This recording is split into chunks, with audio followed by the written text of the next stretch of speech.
एक आदमी के दो पुत्र थे, राम और श्याम। दोनों थे तो सगे भाई, पर एक दूसरे से बिल्कुल विपरीत। जहाँ राम बहुत कंजूस था, वहीं श्याम को फिजूल खर्ची की आदत थी। दोनों की पत्नियां भी उनकी इस आदत से परेशान थी। घर वालों ने दोनों को समझाने के लिए बहुत प्रयत्न किए, पर ना राम अपनी कंजूसी छोड़ता और ना ही श्याम अपनी फिजूल खर्ची से बाज आता। एक बार गांव के करीब ही एक सिद्ध महात्मा का आगमन हुआ।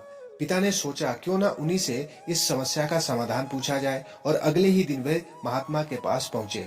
महात्मा जी ने ध्यान पूर्वक उनकी बातें सुनी और अगले दिन दोनों पुत्रों को लेकर आने को कहा।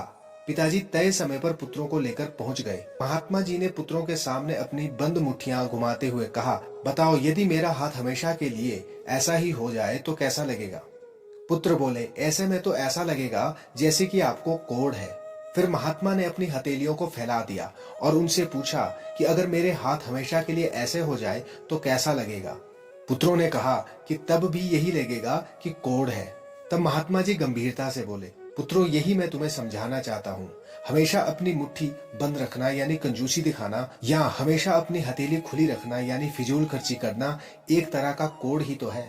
हमेशा मुट्ठी बंद रखने वाला धनवान होते हुए भी निर्धन ही रहता है, और हमेशा मुट्ठी खुली रखने वाला चाहे जितना भी धनवान हो, उसे निर्धन बनते समय नहीं लगता। सही व्यवहार तो ये है कि कभी मुट्ठी बंद रहे तो कभी खुली, तभी जीवन का संतुलन बना रहता है।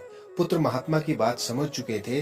अब उन्होंने मन ही मन सोच समझकर ही खर्च करने का निश्चय किया।